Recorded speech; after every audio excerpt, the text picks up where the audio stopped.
à tous, vous écoutez l'analyse, une émission de Maïso.com.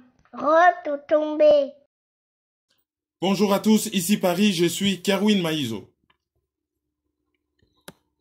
Bonjour très chers auditeurs et merci beaucoup de nous avoir choisis en ce 4 mars 2019 pour suivre votre émission L'Analyse. Au sommaire, Félix Tshisekedi, le nouveau président congolais, a présenté un programme pour ses 100 premiers jours au pouvoir. C'est notre page de divers qui va boucler cette édition. Bonjour Kerwin. Bonjour Sa Majesté la Reine des Ondes, bonjour à tous, merci d'être là pour suivre cette émission. Félix Tshisekedi a fait programme pour na 100 premiers jours na ya gouvernance et le koni to retenir na yango. Avant tout, le programme, il y a 100 premiers jours, il y a gouvernance, il y a Félix Tshisekedi. Nangaïka a rappelé que le 1er mars, n'a palais du Luxembourg, de Salamaki à Paris, conférence Oyo et Zalaki co-organisée par sénateur Enona Apariko sur débat Moko et Zalaki co-concerné RDC Mbo Canabiso. Alors, intitulé à débat Ezalaki RDC les élections et après. Alors, na podium, Yassal Médicis, Tozalaki na Candido Keke, vice-présidente ya Apareko, Tozalaki na Maître Reti Amouli, Ye Azali, avocat, Azalaka, avocat na tribunal international pour le Rwanda, Azali premier Congolais avocat na France, et à l'époque, a réussi ça qui, ko faire obtenir droit ya ko défendre ya ko zala avocat na France sans que azala ni na nationalité française ni quoi que ce soit fait a garda ki passeport na congolais en étant avocat na France et azala ki président ya ba konzi disons ya collectif ya ba avocat nyonso ya TPIR boyebi ke tribunal pénal international pour le Rwanda ou n'importe quel tribunal pénal international pardon, izalakana barote, hein? Baro izali ensemble ya bavoka oyo, bazali ko gravité autour ya tribunal moko, izalakana barote. Alors izalakane association ya bavoka, et mon konjina bango izalaka Maître Reti. Je crois que c'est le seul Congolais oyo a comment na grade wana. Zalaki pe, fondateur ya Café Juridique ya Inikin, boye biango, fondateur ya Mouvement de Résistance et comment parti politique après CRID d'ailleurs, à cause la invité na émission The Talk. The Talk ezali émission ya Africa 24. Bokolanda yango à partir ya jeudi. Et ekozala diffusé banda jeudi et tous les week-ends. Nazo recommandé les bino yango parce que à poser ba base. Ya volet politique. Ya kote le mela makambo oyo ezo leka na Congo parce que volet résistance. Et c'est salama pezo salama. Sikoyo volet politique. Ya kote le melabango, ye pas zalaki wana. Ensuite, ancien diplomate Robert Mbelo, oya zalaka na Londres, et ngai oyo bozali kolanda, ezali na chaîne nabiso Maïso.com. Alors, batu mingi ba se plaignaki po na likambo ya son. Alors, likambo ya son, ezalaki nini, ezalaki ke ne bandeli, tozalaki ko tester ordinateur, et tango bazalaki ko chauffer salle na kotia ba image nyonso bat basala ba déclaration ba contradiction tantôt bozo misaye na Rwanda tantôt comme partenaire tango batu nyonso bazo déclarer que azali rwandais boyena boy alors ba image wana ezali ko leka na écran géant moko ezalaki na salle Médicis ngai nazali ko sala test ya ordinateur yango na son loko l'écran ezalaki musika ordinateur ko ko son ya musika te mais tozali ko tester juste qualité ya image. Après, boyaki kolanda conférence na qualité ya bien, bozalaki belé, bozalaki 6100 personnes, bozalaki na chaîne YouTube na biso kolanda. Et tango sala komi ko poser ba question loko na zalaki na podium. Moyen na me déplacer na ordinateur te, il n'y a que déranger. Donc ba question nyonso sala bazalaki ko tourna bozalaki ko yokate, bozalaki ko yokaka ba réponse na biso ba tozalaki pemeni na ordinateur. Mais comme il y a ba vidéo monsieur sur Malonga tout ça oyo ba filma qui na salle koya, je crois que le moment venu boko mona ba vidéo en alors merci na bino nyonso ndenge boyaki merci na ba oyo nyonso balandaki biso na YouTube et tozwaki ba remerciement ya haute hiérarchie ya Pareco et puis ba remerciement ya monsieur Paul Kaoumbu oyo azali mokonzi ya CNRC, Comité national de la résistance congolaise depuis Lausanne. Je profite d'ailleurs pour nous présenter les condoléances puisque son épouse Maman Lokassa a perdu une de ses petites sœurs. Je me rappelle encore Mokolo Togene Kosa la opération Kasai. Tango bazo boma bataka muinan sapu, biso ba oyo ba soi-disant tribaliste, ndenge bazo sa la propagande na batu oyo bazali ko appuyer fraude électorale na recel ya fraude électorale. Ba oyo ba komi ko luka les diables partout pour na ko bomba mabe na bango moko. Ba komi soki kaka ta bataba ndundumi bale ba koti na ate baza ba tribaliste. Ah lokola ba koti na ensemble baza ba tribaliste. Ah oui oui oui. Pour na ko bomba tribalisme na bango moko parce que tribalisme batala ka yango te par rapport à l'autre mais batala ka yango par rapport na comportement ya mutu. Même oyo azali ko se plaindre. Ndenge nini ye a se comportaka na ba tribu musu donc biso oyo ba koselaka ke ba tribaliste. Tokenaka na Lausanne kosa la collecte de fonds oyo ezalaki destiné na ba compatriote na biso ya Kasai et la dame qui est décédée ayaki koyede biso et azalaki ko servir na soirée oyo salamaki na salle toujours na cadre ya ba récolte et on a appris avec beaucoup de tristesse qu'elle est décédée. Donc nos condoléances les plus attristées na famille Paul Kaoumbu na maman Lokassa. Alors, comment on a Lokassa inspiré? Une petite réflexion à débandé. Pour nous la qui s'adenge Congo en pendezali. Kombo ya Lokassa wana, ba trouvaka yango epa ya basakata, ba trouvaka yango epa ya balokele. Donc, balokele, baza na kombo ya Lokassa, basakata baza na kombo ya Lokassa. Mais au moment na kombo ya kaniki epa ya baluba, okomona kombo ya kaniki epa ya basakata. Yangona leka cardinal Monsengo kombo na ye kaniki et maman ya ba Claudia Sassou na ba Denis Christelle Sassou oyo azali leka cardinal Monsengo kombo na ye Marceline kaniki. Azali muluba te azali musakata. Voilà ndenge Kongo ezali mélangé. Soko matika na bandundu na gungu, bata gungu ba pende, mais soko tali ba pende na baluba mais c'est des cousins germains. Ba pende na baluba, c'est des cousins germains. Okozwa kombo ya Kasongo e bandi banana bandundu eleki Kasai eke kosuka na Katanga. Eke kosuka na Katanga. Mais les rozo mata côté ya Kasai place Oyo région Basakata et Kabwani na rivière Kasai et Keikuna côté à Kasai ben des groupes linguistiques mais complètement différents basako se retrouver peut-être na bano peut-être dans une partie à régime alimentaire. C'est ça les Congo. Alors, Motoyo, akoye la biso tribalisme, aye batoko telemela ye. Ndenge na telemela qui dernièrement, un monsieur, dans la voie de l'Amérique, a bengi, bon, biso, tozo sepe la victoire à Tshisekedi, et l'autre ça la biso passé à Chikapa, ndenge batabandu bakomi ko silisa, biso ko silisa. Na kikwiti na kenge ko boma bazo boma po balingi biso balubate. Alors là je pouvais pas me taire na remettre ye à sa place comme il se doit. Service ya renseignement étranger na congolais oyo ezali ko attiser lokuta wana pona ko diviser ba congolais ba yeba que biso ba congolais toko telemela bango comme il se doit.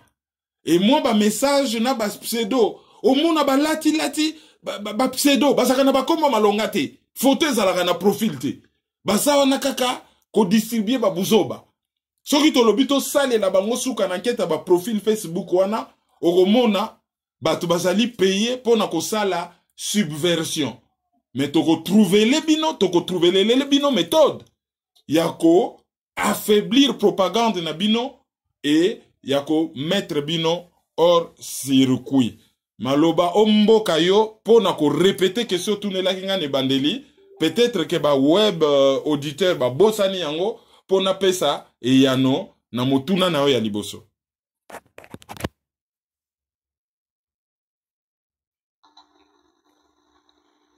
nazalaki kotuna na contexte ya programme ya 100 jours ya Félix Tshisekedi pesi alobi nini. Voilà, Félix Tshisekedi akendaki na échanger ya limité kotanga discours moko to ko présenter programme moko en urgence sur les 100 premiers jours ya reine na ye eloko nini akosala. Alors, esalamaki na échangeur ya limité. Moko ilingake ya na débat, pona nini échangeur, pona nini na palais de la nation te bon. Circonscription électorale ya président de la République ezali mboka mobimba. Akoki na ye kokendo sala discours na ye na mushi. Afandi na ye wana na libongo ya mushi, asali discours na ye, ça ne pose aucun problème.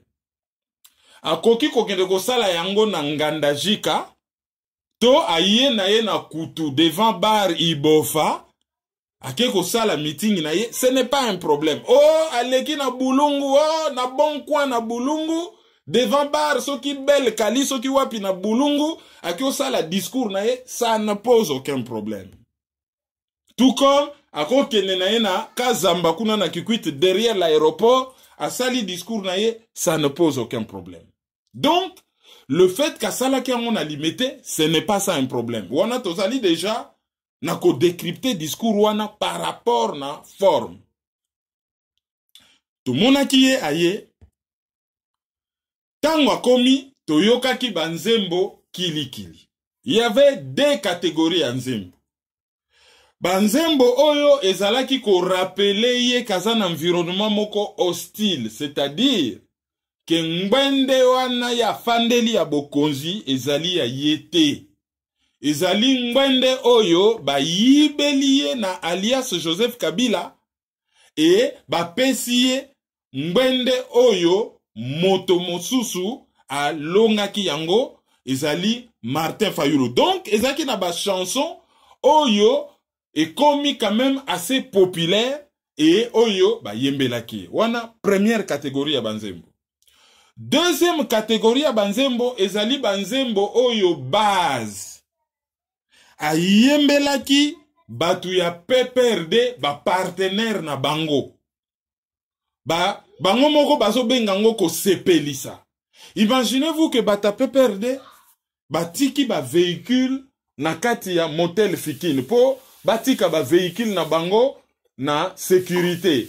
Et baye na makolo banda fikine ti na échangeur oyo ezali na monument Patrice Emery Lumumba oyo ya limité. Alors, l'air bazo tambola na kati ya déclôture ya batu oyo bazali hyper excité, ba yembela bango, ba finga bango, ba rappela bango mabe na bango na muyibi na bango. Et d'ailleurs, et tout ça qui bango puisque un ministre a PPRD à lobby Félix Tshisekedi a ekosala meeting na ye na limité sans respect pour le protocole atiki batu na ye ba finga biso sans réagir. Donc ils ont l'accès déjà que batu a PPRD et kotaki bango. Mais ils ont l'accès lo kwa mibale.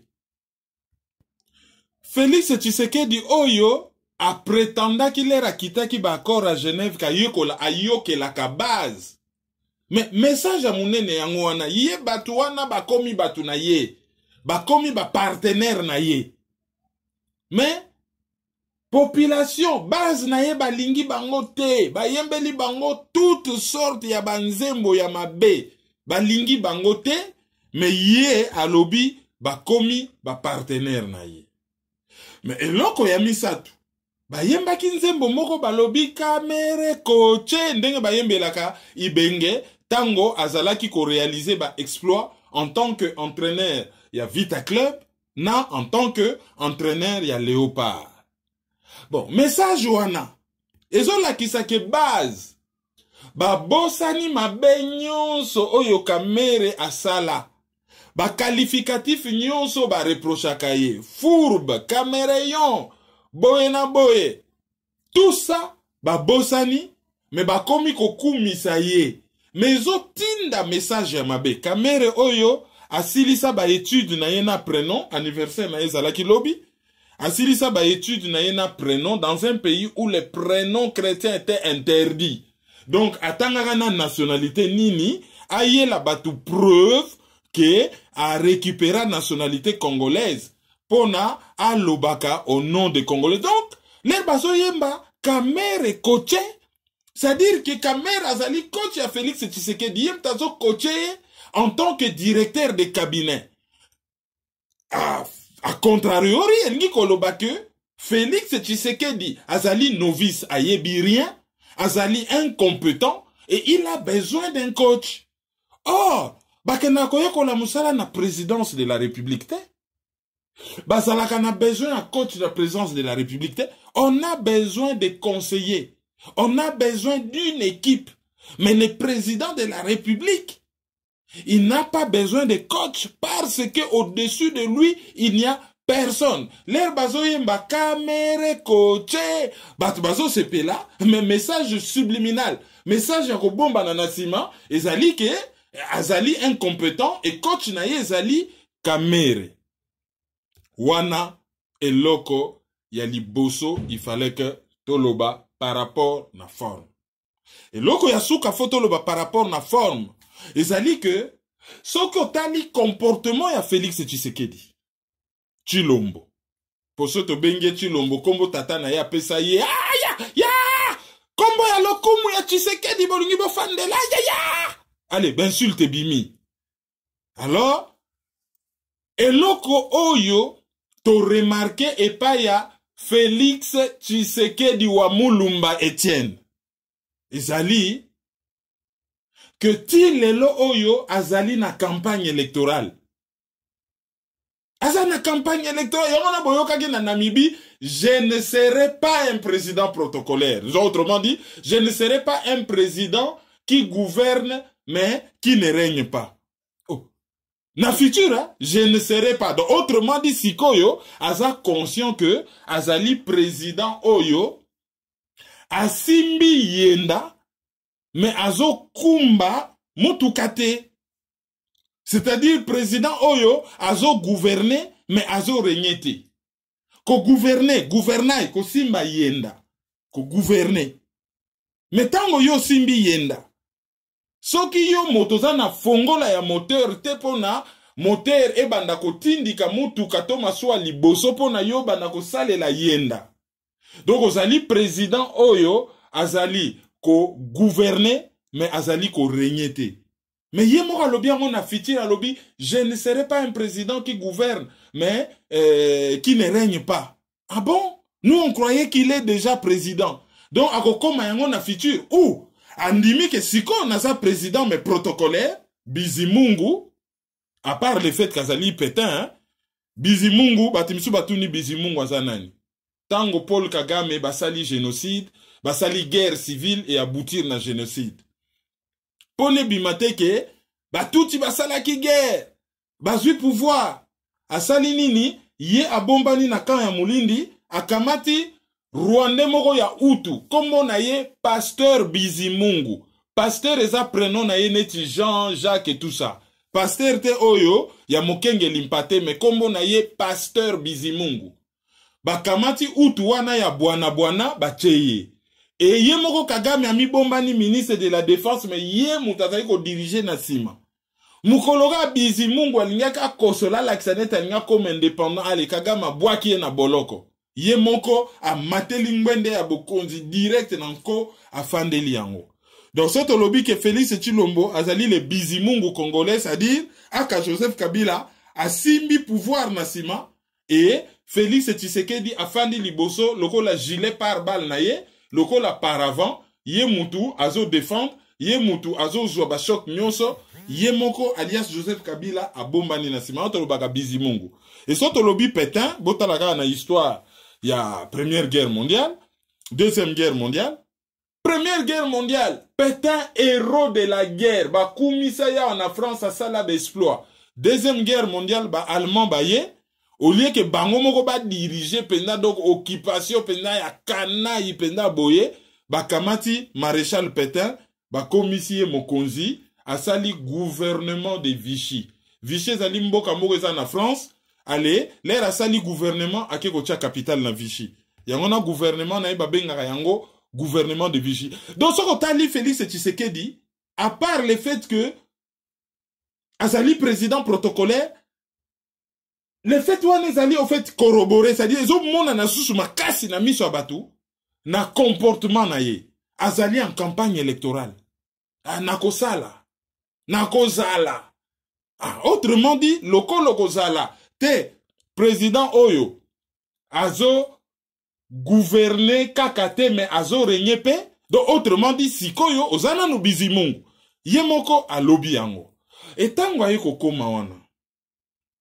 Aye ko tanga nini programme ya 100 jours na ye. Pour l'information na bino, mutakot sake loko ane zali président américain Roosevelt. Ye a joué pouvoir et a lobby batala nanu au bout ya 100 jours. Soko sali 100 jours na pouvoir. 3 mois et quelques jours. Allez, botali nanu bon, na 100 jours et loko nini to sali. Le to joué pouvoir. To kuta kinda kundengeni. To bongisa kundengeni. To kombi yango. To classer yango bien. Pour na to continuer. Alors, comme moi habitude na ba payer belea. Ceux qui ont eu pouvoir, bon, 100 jours, non, non, liboso batali, non, na 100 jours, à sali, nini. Avant, à continuer. Alors, Félix Tshisekedi a dit que ça, le programme d'urgence, il y a 100 jours. Mais, tu as remarqué, le Komoko. Il y a prêté qui serment le 24 janvier. 100 jours, il faut pas content à partir du 24 janvier. Mais ce total, le discours, on dirait 100 jours, il fallait pas content samedi, l'air à ça, qui discours, et bon, pendant le 24 janvier, le 2 mars, Abouaki Mikoloana Wapi. Pendant le 24 janvier, le 2 mars, Abouaki Mikoloana Wapi. C'est quelque chose qu'on ne comprend pas. Et après, Atangi discours na ye. Tango Atangi discours na ye. Normalement, et loko oyo, ba observateur nyonso ya bwanya bazalaki kozela koyoka même soka zali président protocolaire po eloko liboso eza yango wana ezali na 100 premiers jours na sali gouvernement na ngai yango yo et botala eloko nini gouvernement na ngai esali en 100 premiers jours ye aza na gouvernement te ba pesi yo motuka oye ko bete la batu masolo ya ndenyo ko tambola na mutuka mais likambo na carburant nulle part mutuka ba pesa ki yo sans carburant donc oye na yo zéro carburant et l'autre côté oye ko beta ka masolo ya toko longwa awa toko kende awa mais carburant gouvernement et l'autre liboso oyo tango azwingende et l'autre liboso ko sala ezapo ya lobi azana pouvoir il a été élu mais l'autre liboso ko sala les gouvernement. Il se retrouve à limiter na gouvernement ya Chibala. Et l'autre coup ya grave. Les batu ni Chibala pour trouver quand même bizarre que oh, vous démissionnez te. Eh, Chibala penda tombol pe ma peka lobite ngana démissionné te to zali. Tozo fonctionner. Potango élection salami. Tozali ko zela bango ba sala gouvernement lokola bazo sala gouvernement te. Biso pe to kokai ko démissionner te pona to fragiliser to lembisa l'état te yango na biso to tikali donc to zawana mais ezalaka te locataire ya kala abimi et atiki biloko na ye na ndaku ya kala ya kei et locataire ya sika aye wana azosalela biloko ya locataire ya kala Yé moko biloko na ya sika fala a aménager na yango eza libanda ya ndako. Wana eloko moko ya très grave. Et puis gouvernement ngo salamita. Et salamina note et to moni lettre signée par Nemi Mwilanya oyo azali directeur oyo azalaka directeur de cabinet Joseph Kabila. Oyo bazo expliquer makamyo bakutana na kingakati balobi mutu oyo aleki biso nyonso oyo ayebi mboka koleka biso nyonso ezali alias Joseph Kabila. Donc ce que ça na mutu moko tokoki ko proposer comme premier ministre kozala ye. Et bazo rappeler batu nyonso ya FCC oyo na époque déjà conférence nationale ezaki na FCC mususu ya kala. Baye bayibi na kombo. Comment on essaie ça là nango kala? Bango ba changer ngo kaka acronyme comme Front commun pour le Congo. Oyo ya conférence nationale FCC zaki na kombo mususu bon. Je force ezaki soki force ni na conclave bon, je ne sais plus. Mais zaki na FCC dia na conférence nationale. Donc ba décider que ba ko proposer Joseph Kabila comme premier ministre. Ba monsieur balobi yo lettre wana ezali fake. Ah bon? Mais tant to yoki secrétaire général adjoint, il y a FCC kombo na ye Kimbembe je crois.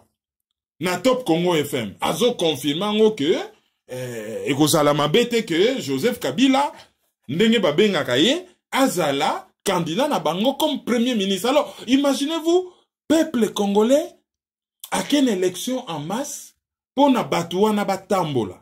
Et ben qu'on se retrouve na nani Joseph Kabila premier ministre. Imaginez-vous en tant que premier ministre. Pour ça na ba majorité likambo ba ko nommé informateur, attention qui ba nommé informateur. Akokoka ko identifier majorité mususu te kaka oyo ezali wana po les 350 députés proches na PPRD basi ba signaki lettre na bango ya engagement. Et bango bakokoka ko benda na te na engagement na ndenge Félix Tshisekedi benda na ki na Genève. Oh, opprobre ya nation ekwele la ye bosoto akoma moto ya soni bandimi na bango ya benani na ya base bakumisi et tout ça na FCC go leka ndenge wana te oya ko benda na bako chauffer ye bakoki ko kata ye moto ba menasaki bango eto monaki général John Numbi ba monsieur balobi ezali fake mais tant on atali on dirait compte Twitter wana sauf vraiment mais compte Twitter wana zo mona net eza yaye. Tout mona ki ba menace. Et là on a fongoli parenthèse.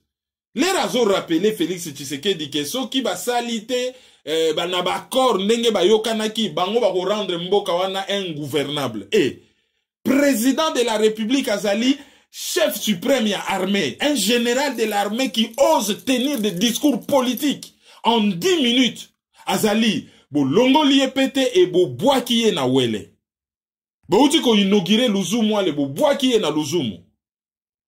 Pona ko lakisa kazali président Bwana sans aucune autorité, s'il s'avère, à moins que ça un fake.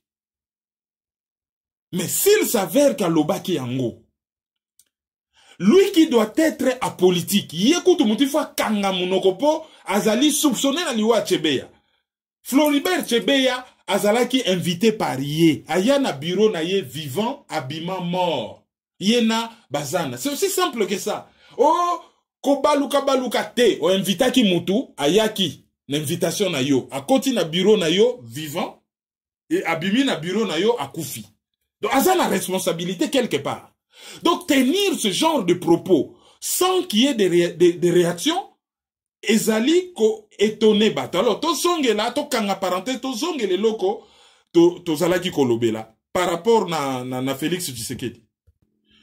Donc, et comme il lourd, atrenaka, na ba conseiller à Kabila, atrenaka na gouvernement à Kabila, population congolaise va bengani batouana, l'obito supposé que, aka Joseph Kabila, premier ministre. Allez, a nommé ba Kinke Mulumba, ba Mende Malanga, bango tout, ba poilouro, ba tetu, o bazo mona yeban, opposant moko boye na limité, to zako mona ya wana butu, tango aso yiko ko bonde la pouvoir.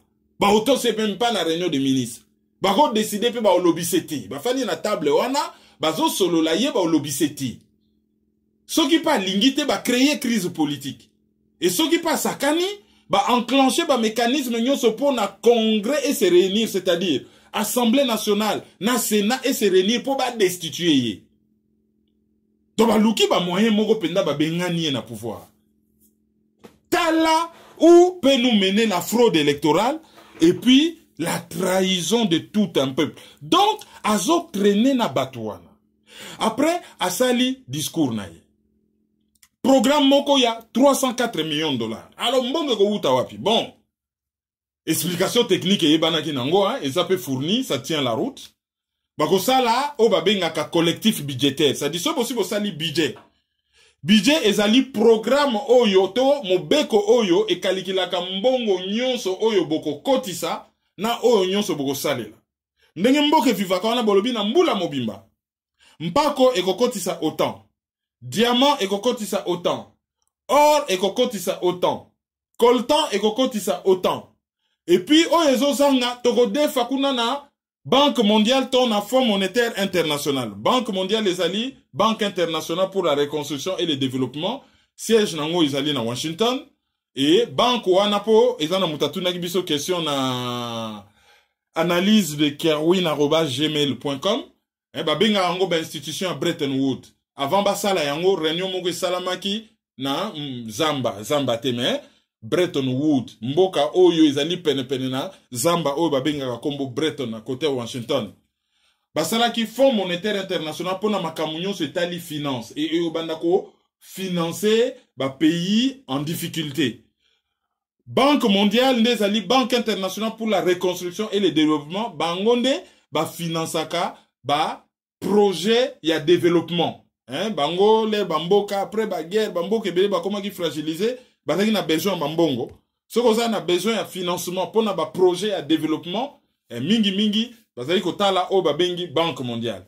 Bon soko zali siko na ba projet oyo ezotala déjà réguler ba monnaie ba aspect un peu beaucoup plus financier wana ezali Fonds monétaire international yango pesa na Washington. Donc l'air boté qui coltan, botali ban pako botali banini bogoyi ko defa mbongo de pays à pays, coopération bilatérale batumi balé, to bogoyi ko luka mbongo na cadre ya ba institution financière internationale, to na ba marché financier, boké na ba bourse banini, boteki ba obligation, bon voilà. Mbongo nyonso bino bozo kotisa quels que soient les moyens, bolobi ke bon, mbulo to kotonga bekol, to ko futa ba fonctionnaire, ba TI, toko zongisa nyongo tozwaki mbula oyo elekaki toko tonga banzela toko futa bambassadeur toko makambo ebele ba projet yo mboka le document oyo botia mbongo ekokota na mbongo boko dépenser ba bengaka yango budget ezapeka lokola mutu ozalaka na budget na yo salaire na yo ekoti et au décider na kofuta ndako na kofuta mpako na kofuta transport na kosala provision biloko kolia ezali budget na yo et soki budget oyo bino bosalaki esili na suka mbula mais parlement asika et continue noté pour parlement mute votaka budget na session parlementaire session oya mars bango bat ba votaka budget mais lokola ba voter na no budget te boyi ko sala budget moko provisoire ba benga yango collectif budgétaire alors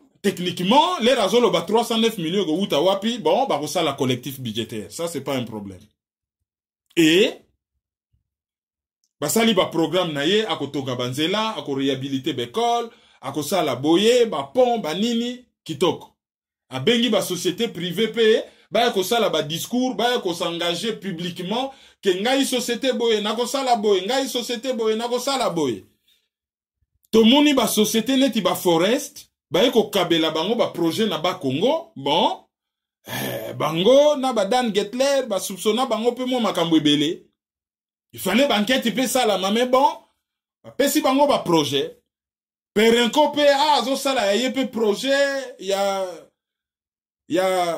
coproduire électricité par gaz et tout ça a chiffré yango toyoka ba discours ndenge lekaki mais souci monene ezali et c'est quoi il y a vraiment un grand souci. Souci à monene, quel que soit ce qu'il y a qu'on raconter dans le programme, on est ani. Et d'ailleurs que programme na yewana tanga qui na échangeur à limiter et zo violer constitution. Ce qui totangi article 90, 90 alinéa 4 ya constitution na bango. Et lobby que muto asengeli ko présenter programme ya gouvernement et zali premier ministre. Et non président de la République. Et premier ministre a représenté le programme Wana Wapi, a représenté Yango na Assemblée nationale. Article 90. Et ce que article 90, 91 siko. Total a alinéa 1 à 2. Et le biboy. Programme ya gouvernement ezali défini par, disons, gouvernement de Moutou et définissaka politique et nation, mais en concertation avec le président de la République. Donc, gouvernement Moutou a ko définir programme à lobby, mboka toko kambayango boy. Mais, a ko sala ngo ye mokote, a ko sololana, président de la République, tango azo définir politique ya nation. Et pourquoi? Parce que zali gouvernement de Moutako Kamba politique ya mboka et yepe mutu ako memangambo. Soke simbi to et simbite devant bayimboka. Donc, tango président de la République accueilli ko présenter un programme de gouvernement, pas à l'Assemblée nationale, mais dans un meeting populaire dans un quartier de Kinshasa, a violé constitution. Et ce qui président a violé constitution intentionnellement, selon la même constitution, infraction à haute trahison. Et tout y infraction à haute trahison, ils destitution. Kolongolaye na mosala et koboakaye na bolok. Tango zobele la, état de droit, état de droit. Mais état de droit, el ni koloba makambu bele ya. El ni koloba ke. Makambu nyonso bakonzi ya mboka bazo sala yango conformément na mibeko. Mibeko, il faut ezala likolo ya makambu nyonso. À part le fait que, droit de l'homme, il faut toujours ezalaka présent na ba action nyonso oyo bakonzi bazo poser. Nous sommes dans un état de droit. Sauf que dans un état de droit où le président viole la constitution, c'est très grave. Ah, outi ko sala acte ya haute trahison.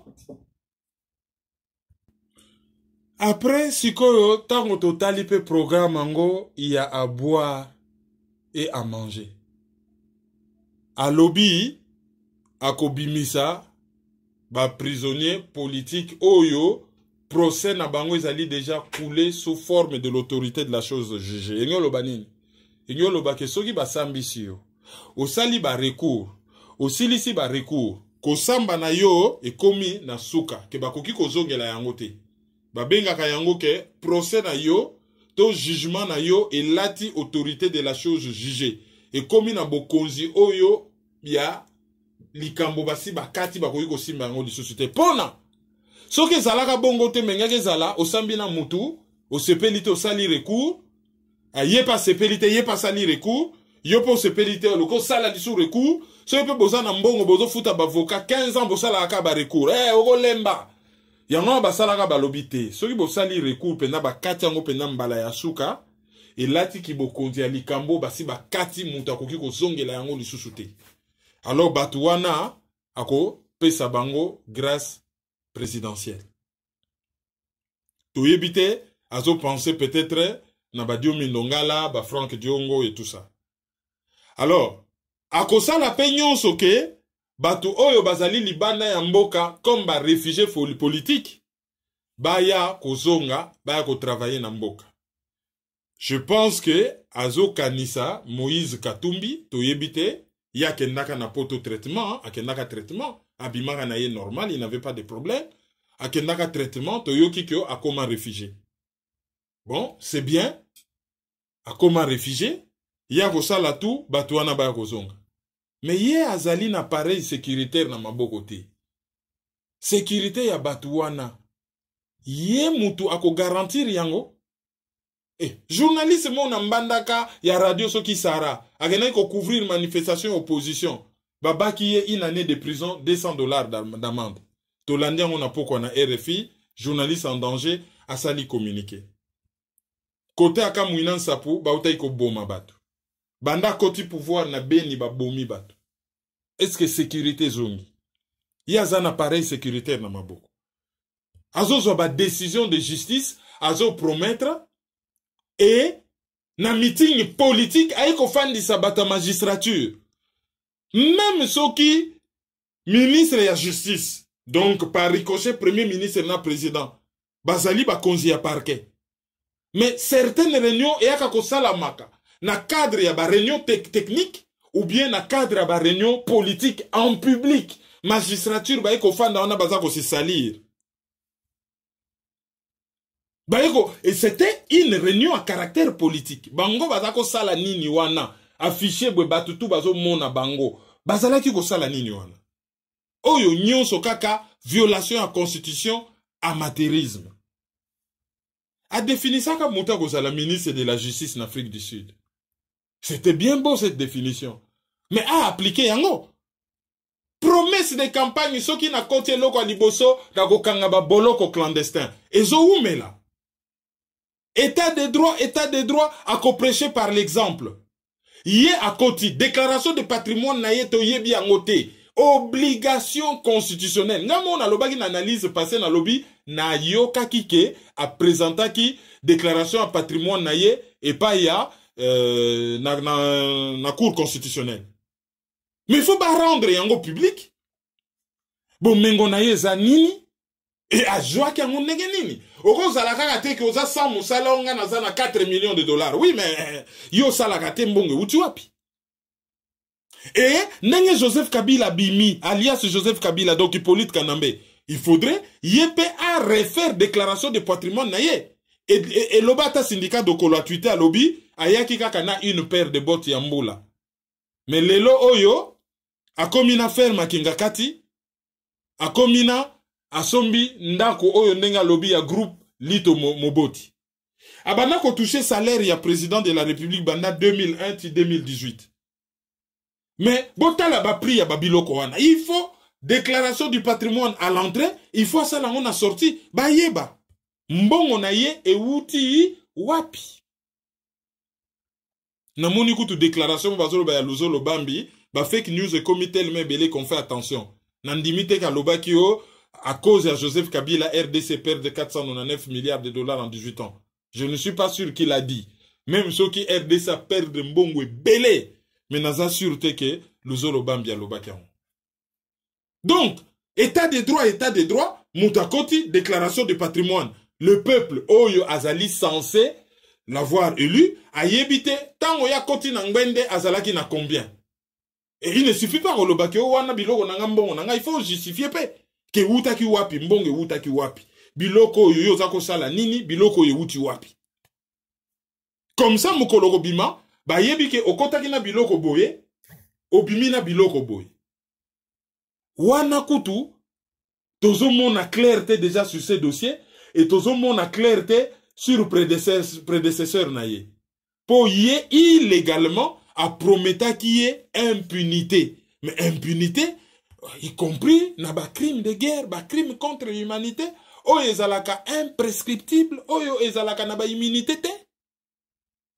Donc, asali discours naye et balobi misala et bandi en violation de la constitution. Sikoyo akosala gouvernement quand? That is the question. Et 100 jours en OP et bandi quand? Et kosuka quand? Oh na kotonga bekol. Ah on a France pour notonga école aux normes. Banana projet. Étude de faisabilité. Construction, livraison, et zoaka 8 ans. Selon la norme française. Bon, le Congo n'est pas en dehors du monde. Mais on retient le nombre d'écoles en 100 jours. Wana penda lo baka ki akotonga. Ba hangar, akotonga kaka ba hangar ola lo baka kotonga bekol.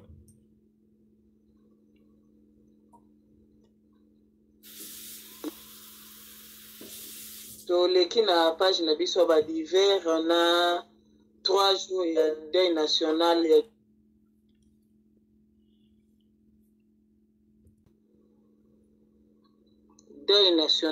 Gizenga 3 jours à deuil national à Gizenga les années. Ben André Kimbuta gouverneur ya ville à Kinshasa a décidé que il faut basa la 3 jours il y a deuil national il y a Gizenga ancien premier ministre, dès que n'a parlé du peuple, bon, au moins ils sont beaux que ça n'a occupé, ça mérite un jugement. Bilan na Yezani, en tant que premier ministre. Bilan na Yezani. Bilan na Yé en tant que responsable de la parti politique Yezani. À part trahison. Bilan na Yé Yezani. Mais na Congo wana, bon, héros dia, héros national. Héros national en quoi? On ne sait pas. Donc on a yaki na conglomérat des aventuriers, bon, héros national. Kizenga, 3 jours de deuil national. Et comme on aura pris Mosali Mabe a ba primé yo, ça ne m'étonnerait même pas. Le Kola a trahi ça qui Congo au profil il y a des hommes venus d'ailleurs, Batapi, a Pepe, il y a Nani, Afdel. Bon, bah comme ça y est peut-être un peu héros national. Au lieu que bah historien bah creuser nano parce que tant que bah obanda côté les mena pour na Congo tendance c'est communication mutakufia comme mutu malamo. Ah non, ne parlez pas des morts. Ah, les respects. Ah oui, mais Kalakale tozalaka bana mike soki muta se suicider abomi nzoto ami Jembi Kisinga avant ba kitise bembe batako beta ngo fimbo. Pour na acte ya lâcheté. Mais awe komakaka ah que son âme repose en paix. Plus d'inventaire. Et comme il y a bobetika maboko, plus d'inventaire. Mais c'est vraiment dommage. Mais bon, Togotika la gana registre la liwa pour si je et l'andipe et tali risusu. Liwa, il y a une autre personnalité congolaise, Oyo Bakundi. Il semblerait que va détourner Kimbongo na liwa ya Ndai. Ndai tango azalaki kobela mbongo ezalaki te. Tango azalaki kobela mbongo ezalaki te. Pour des fois soki mbongo ebimaka, oyiba maladi mosusu soki basatake nango avant bu mutabiki. Balança alerte awa mutazobela azali record d'Afrique, il y a le plus grand nombre ya babu na édition moko kaka ya Cannes. Bon, bien que ba via ngopé, hein, l'air zalaka vraiment ba réputation na bango zalaka un peu sulfureuse. Bon, na ko épargner bino ba détail. Ba via na ki yanke penza, hein, ki yanke na bango pe et les kakandelo. Mais bon, on met tout ça de côté. Tant azobe le fait, tu vas s'occuper na ye. Ba s'occuper na ye te, mais tant akufi na mon interview à mon année à mobile. Alors, il va payer qui bango $30,000 na maboko. Ba bimisa ki quelques chemises, t-shirts, écouta qui même pas $3,500. Or, mbongo e bimaki $180,000. Ba comme ko obligé bango ba ko signer que mbongo wane bimaki pona matanga. Awa mwana boyi ba comme ko menacer bango na famille na ndenge muketi. Qui a fait cela? Félix Tshisekedi, a quelqu'un qui a même américain qui a lutter contre corruption. Il a commis président. Quand il y a corruption en Wana, Ameka, Kotala, circuit, Oyo Nyonso, Mbongo Wane Bimelaki, Pona, ba coupable, ba répondre na ba acte na bango. Comme d'habitude, na début à chaque mois, tokanisaka Nkondo Etienne Tshisekedi ndenge akundama teti lelo. Ben, 2 ans et 1 mois, autrement dit 25 mois, Etienne Tshisekedi wa Mulumba, akundami kakate, c'est du jamais vu. C'est du jamais vu. Mais c'est du jamais vu. Ezali record ya Sony. Tomona batuba marchanda et bembe pour des raisons politiques. Alors, bateau basana mawaya propre tata na bangote, je me demande ce qui batouana bakoza na mawaya batu misus. Cardinal Monsengo toujours na tournée ya kosikola batu mayele pona makambo oyo ya kuludi imbeleki na Congo, surtout na makambo oyo ya élection ndenge nini pe Félix Tshilombo aye kobima président ya RD Congo, alors que ba urne elobaki likambo mosusu. Tango asalaki la déclaration na yo na devant ba conférence, ba grande conférence ba catholique ya Belgique, Oyo a démontré qui noir sur blanc que selon ba résultat ya ba observateur ya Senko, selon ba résultat Oyo ya ba observateur ya église protestante. D'ailleurs église protestante azali ko se réunir pour église protestante à lobby ba résultat ya ba élection wana ezali ba genre ya ba résultat oyo ememaka kimia na mboka te. Ça veut tout dire. Selon porte-parole l'église protestante. Donc, Cardinal Monsengo Alobi, selon l'observateur à Senko, selon le résultat de l'observateur, il y a l'église protestante. Et selon le résultat, il y a Cash. Cash, oh, il y a Félix Tshisekedi na Vital Kamere. Et Zali Martin Fayoulou mouta gagné qui élection. Martin Fayoulou a joué en Europe à partir il y a 4 semaines a joué en Europe.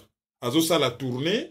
Ti a rokende en Amérique. Et les 16, au lieu de 17, comme les 16, a joué ça la meeting na place de la République à Paris. Cardinal Monsengo Alobi, au lieu que Martin Fayoulou mouta gagné qui. Ce qui Félix Tshisekedi a reconnu ça qui échec naïe et a félicité Martin Fayoulou. Ndelelo oyo régime ya Kabila ese koyaki. Et akenaki ko pesa lisusu interview na la Libre Belgique en foncé bango. Ake ko pesa mususu na RTBF. Et soko tali na une des interviews vidéo qui circule. Cardinal Monsengo alongo lipenda bagan alobi na bango alobi tokomi na mboka ya chance eloko pamba. Alobi pa na lingala chance eloko pamba. Et a expliqué ba Belge à lobby en Yugoloba, président a sala na yebetude mingite, mais a commis mokonzi. Vraiment mboka ngoto kozalaka, batu bazo bunda na kotanga bazo linga kwa acquérir ba compétence, ba misusu bazo sala ba sacrifice, bazo vivre des fois na pauvreté po ba lingi ko se compromettre te mais modèle ya ba konzi, il faut zala. Otanga mingite, il faut zala. Roublard, il faut zala. Mafieux pour nos koma mokonzi ya Congo. Mais exemple nini oyo bazo pesa. Les États-Unis. Et ça, modèle était un, l'obité que c'est le meilleur modèle du monde. Mais bah président des États-Unis, George Bush, Yankee, so nini, mais baza na background, hein? Background, c'est-à-dire Moutou et Fanda. Même bah Trump, mais comment na moi niveau mon robot. C'est biso ezalaka kate to comme une logo mo kaka bon chance logo pamba oui c'est bien the sky is the limit soko za na ambition zo matatu apprend c'est bien mais ezalate ke mutu asali na yebe forte bon alokoti chance na balabala et chance wana et hypothéquer avenir ya batu nyonso et Cardinal Monsengo aye ko lobe logo moko oyo nde balobaka soko zo luka kozala trop diplomate okoya ko commettre même erreur mosusu. Cardinal Monsengo alobi ba imposer la kibiso un fils adoptif ya Laurent Désiré Kabila. Pona ko lobake Hippolyte Kanamba za mupaya za congolais te conformément na mibeko ya mboka na biso ko koma président alobi fils adoptif. Mais ata la mibeko ya Congo cardinal tata cardinal. Mibeko ya Congo lobi na Congo il y a deux sortes d'adoption. Adoption o ya simple na o ya plénière. Les deux adoptions et où t'as un jugement. Ce qui peut nous adopter na ndenge penda ya juridique au fils adoptif. Il faut ezala na jugement o yodo la kisake tata songolo akamati mwana mpakala akomi mwana na ye. Mama Kingandi akamati mwana Kingandi akomi mwana na ye. To yebi ke biso na Afrique mwana ya yaya na yo za mwana na yo. Mwana ya leki na yo zali mwana na yo. Mwana ya camarade na yo zali mwana na yo akobenga yo papa. Camarade akozwali kama okamati mwana ocheye na ndako. Mais soke komi mokolo yopo kufi pona bakabola bomengo mwana wana na bano ya yo bakopesa ye na mawa. Mais akoki kokende ko revendiquer ba droite devant l'état que non nga pe fo pesa nga po ye pasala ki tata na ngai parce qu'il n'y a pas de jugement o yezo la kisakazali fils adoptif. Est-ce que tata cardinal a monaki jugement oyo Laurent Désiré Kabila a obtenu que Hippolyte Kanamba za mwana na ye? Donc ce que Zate c'est pas son fils adoptif, c'est un citoyen étranger. Je parle des citoyens étrangers. Terme juridique na lobby un étranger. Si on a lobby un étranger, c'est xénophobe peut-être. Selon circonstances, selon contexte. Mais na lobby citoyen étranger. C'est-à-dire azali na citoyenneté mosusu. Pour notre citoyenneté congolaise, ça ne passe que par la loi. Entre autres, par la constitution. Donc, azali fils adoptif te aliaka beta, ba réserve diplomatique, mais la réalité de l'histoire, ezali ke azamupaya. Mais au moins, ba koki ko étouffer réalité. Carole de Goethe à lobby yango. À l'époque, à Salaka, ministre belge des Affaires étrangères. Na 4 avions, c'était grave. Hein? Et l'iki. Tshisekedi à lobby yango. Eric Schaffhauser, député européen à lobby yango. Télévision suisse romande et lobby yango. Batuna mende me ya signaka kanambe. Ote yazaki ko bomba na bata Mobutu yango na zwaka pseudo. Mais so muta zui pseudo akunotanga na pseudo nekol te. Nekol autanga na véritable kombo na ye.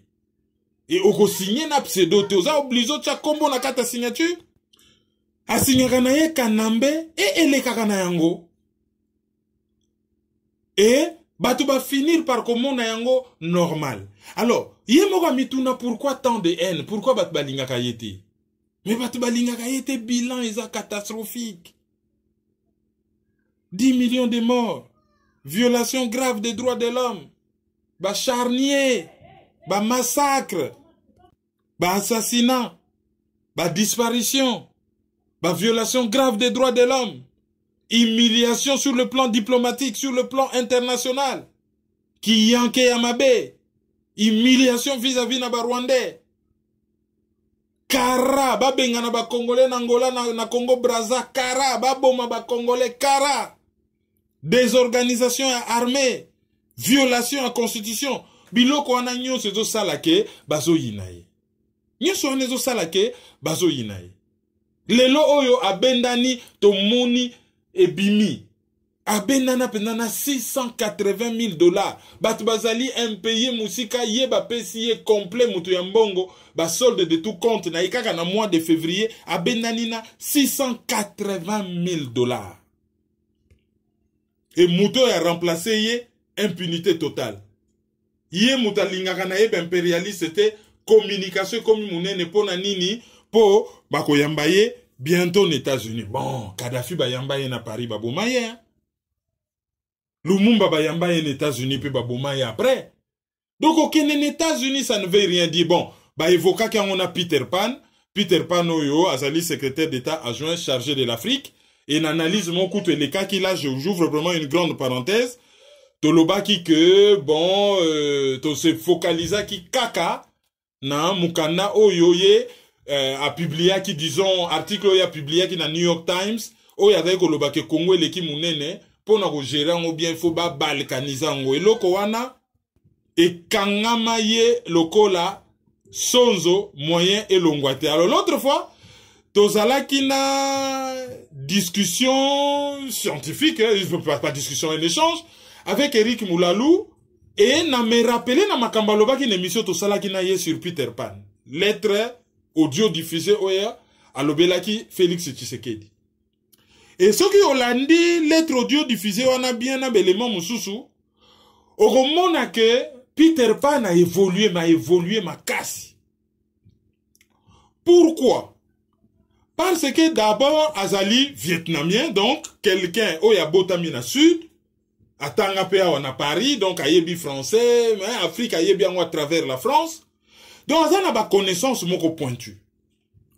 Mais le fait que yé Peter Pan mutu a géraka dossier ya Front Polisario na Maroc, ba point de vue na ye wana emema États-Unis na kati ya Bourbier, ba kenako dinda na dossier entre Maroc na Front Polisario. Bobo sanate.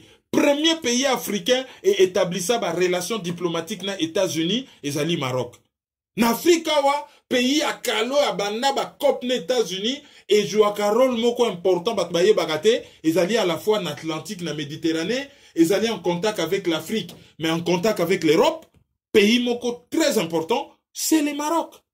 Et amema bango na Bourbier wana. Et loko wana na États-Unis babosa na yangote. Alors, tango bokamati ke o memi États-Unis na libulu na Front Polisario. Aye ko proposer ba balkaniser Congo. Et ça dit que sénateur républicain ya Oklahoma, James Inhofe, oyo azalaka très proche na Front Polisario et azali pe lisusu Oyeko bakisana et fait que sénateur wana azali mutu oyo soki botali opinion politique na ye azalaka toujours na molimo que ba peuple africain hein, comme tout être humain ba disposer na droit na bango ya ko vivre ya ko sala libre et d'ailleurs soki otali sénateur wana John Inofe azali ami ya John Prendergast oyo azali na ONG moko oyo ya un Congolais hein, Fidèle Bafilemba oyo azali quand même chercheur oyo a dénoncé toujours azali ko dénoncer toujours Kampala, Kigali, M23 et basala ONG moko na George Clooney babenga ngo INAF hein, bango azali proche na John Prendergast yemoko proche na sénateur Inofe. Donc on a déjà que comme na moi groupe moko makasi ya batumi sato oyo bazali ko mona position ya Peter Pan pas très bien déjà na Front Polisario et puis na RDC. Yangona esalaka ke sénateur wana a telemeli Peter Pan mais comme il se doit pona azwa poste wana te poste yango baye kopesa yango les japonais Yamamoto. Tango bapesa yango les japonais Yamamoto oyo déjà azalaki secrétaire adjoint aux affaires africaines du 3 septembre 2017 à le 23 juillet 2018 baye ko remplacé par Tibor Nagi. Hein? Azalaka déjà na poste wana baye ko proposer. Pourquoi baye ko proposer? Parce que tango batali programme ya Donald Trump, America First. Lui Donald Trump c'est un homme d'affaires. America First c'est quoi? C'est il faut qu'on privilégie l'intérêt américain, mais l'intérêt commerciaux na bango partout en Europe, là où il y a des choses à prendre, là où il y a des investissements à faire, là où il y a des retours d'investissement à obtenir. Donc, vision wana, ba sénateur wana, ba talaki que dans un premier temps, ezali incompatible na comportement ya Peter Pan. Mais lequel Peter Pan, oyo, vu ba connaissance na ye a évolué, a yé ko se coller na vision ya Donald Trump hein oyo American First par rapport na ba potentialité oyo Afrique ezo dégagé par rapport na monde moko multipolaire aye ko comprendre que ko luka ko kabola pays neti ba RDC ndambu ekozala Russie akamati ndambu Allemagne akamati ndambu France akamati ndambu. Je pense que la meilleure façon yako servir Amérique ezali ke ba pays oyo ezali déjà sous boti Amérique etika la mobimba ezala stable comme ça Amérique ako exploitango à bon escient. D'où tango ba eko chaye wana tout porte à croire ce qui ba botali certains rapports botali même ba projection CIA asali sur le monde 50 prochaines années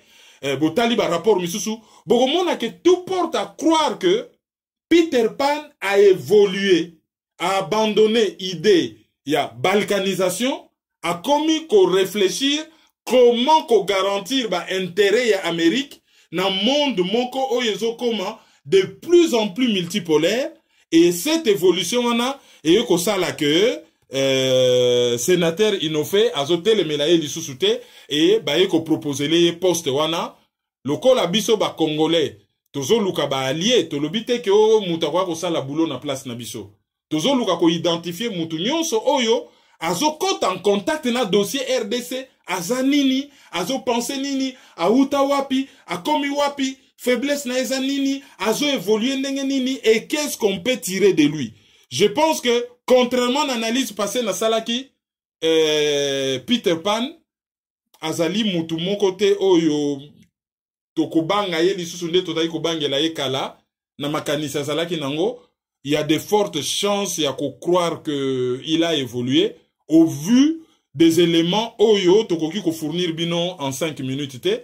On a quand même pris notre temps pour lire encore certains documents. Mais voilà, enfin, en résumé, Peter Pan azali muto tokoki kobanga te, bien au contraire, il faut qu'on utilise ye comme plutôt un allié par rapport na ba projet na biso ya ko si kolamboka en tenant compte du fait que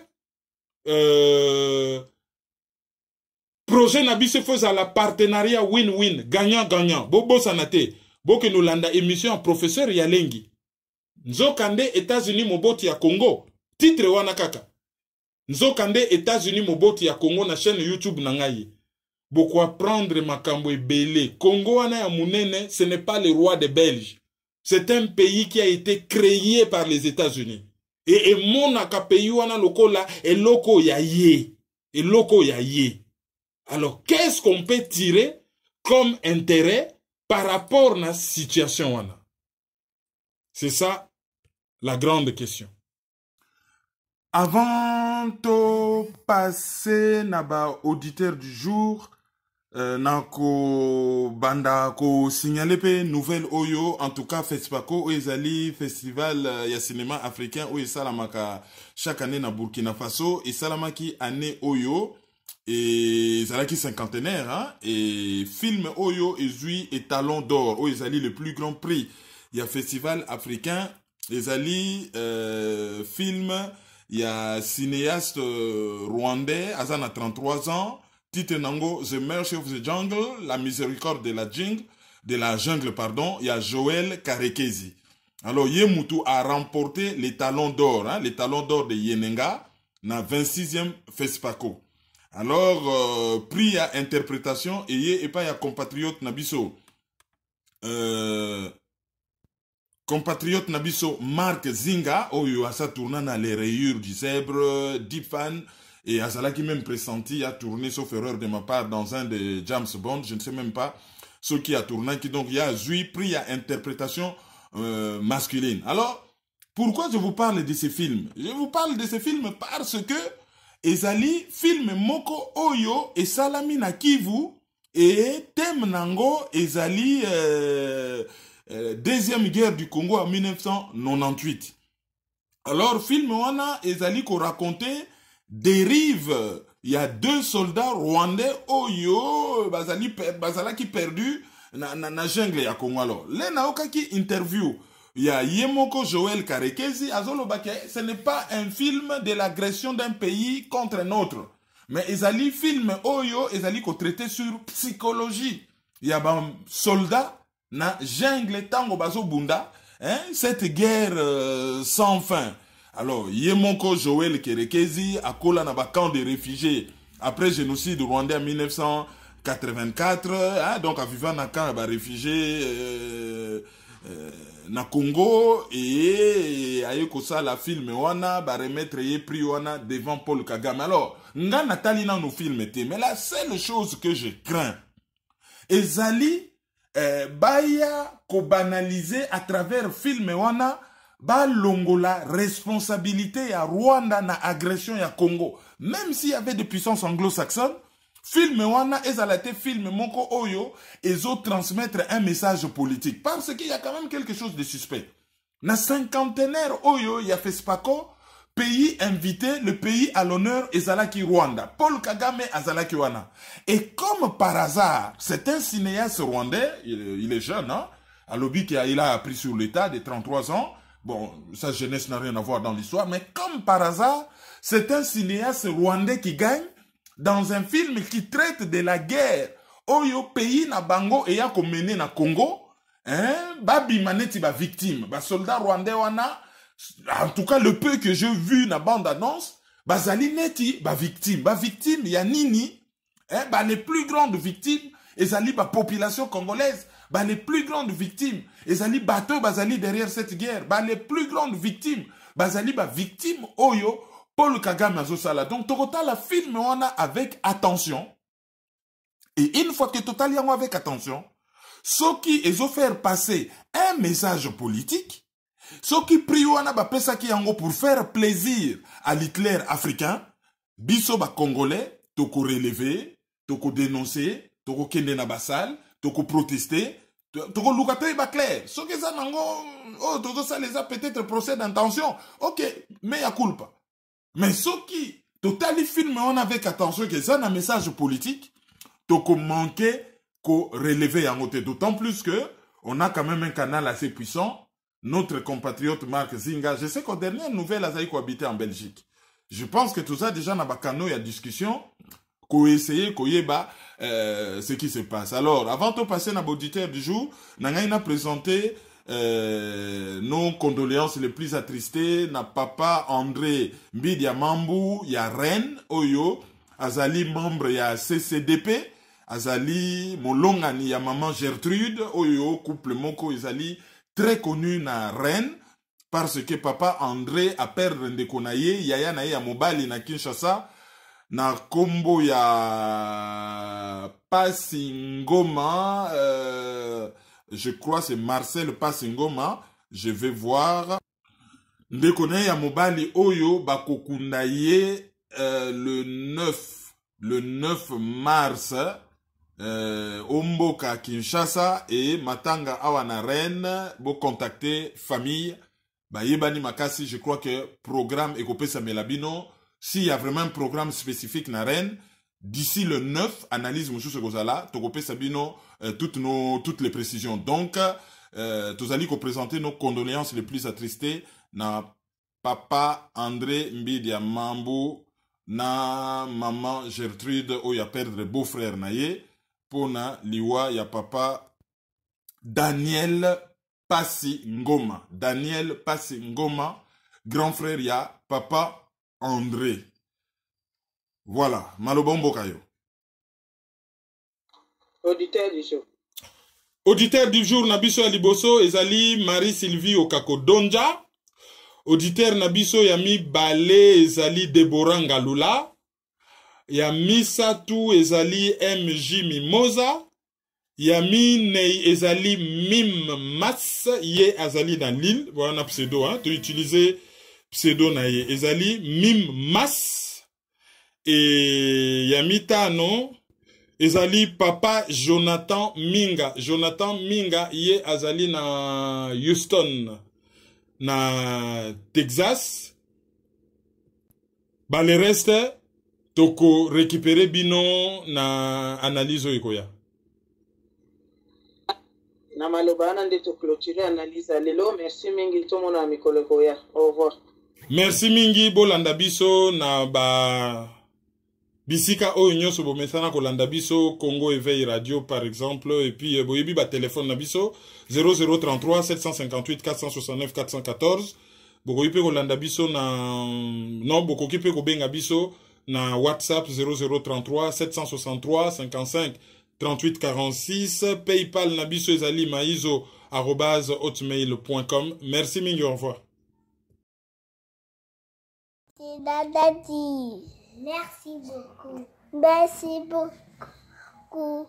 Merci beaucoup pour tout ça.